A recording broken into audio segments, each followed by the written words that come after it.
కాంగ్రెస్ గెలిస్తే పార్కులు కబరస్థాన్లు అవుతాయన్న బండి సంజయ్కి కౌంటర్ ఇచ్చారు మంత్రి పొన్నం ప్రభాకర్. కేంద్ర మంత్రిగా బాధ్యతతో మాట్లాడాలని హెచ్చరించారు. ఇద్దరి మధ్య డైలాగ్ వార్ చూద్దాం.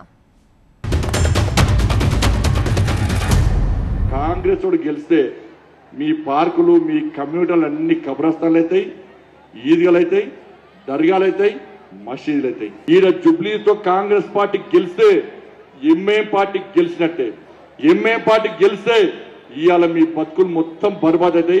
ఈ టోపీ కావన్నా ఆ టోపీ కావన్నా, ఈ టోపీ కావాలన్న జుబ్లీస్ హిందువులందరూ ఇటోటే అని, ఆ తెల్ల టోపీ తుర్కోల టోపీ కావాలనుకున్న అందరూ అటు ఇటు ఓటేసుకోరు. మాకు అంతే ఓట్లు అంతే, మాకు ఒక్కటే ఓటు కావాలి, ఈ ఓటు కావాలి. బండి సంజయ్ గారు ఎన్నికల కొరకు నోటుకొచ్చినట్టు మాట్లాడే పరిస్థితి చేస్తారు. అది మన గతంలో చాలా కాలంగా చూసినాం. వరదలు వచ్చినప్పుడు బండి పోతే బండిస్తా అనే కాడి నుంచి పెట్టుకుంటే ఆయన గురించి మనం, ఎందుకంటే వారు కేంద్ర మంత్రి అయిన తర్వాతనైనా కొంత బాధ్యతగా మాట్లాడాలి. హిందుత్వం, ఈ ఎన్నికలు హిందుత్వానికి సంబంధం ఏంది? ఇప్పుడు ఈ ఎన్నికల్లో భారతీయ జనతా పార్టీకి డిపాజిట్ రాదు, 10,000 ఓట్లు కూడా రావు.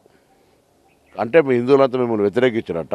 బండి సంజయ్ గారు ఈ నియోజకవర్గంలో బీజేపీకి డిపాజిట్ రాకపోతే ఏం జవాబు చెప్తాడో ఒకటి ఆలోచన చేసుకోవాలి. ఇది ఛాలెంజ్ చేస్తాను నేను, అనేక సందర్భాలు చెప్తాను. 10,000 ఓట్ల కంటే ఎక్కువ రావు.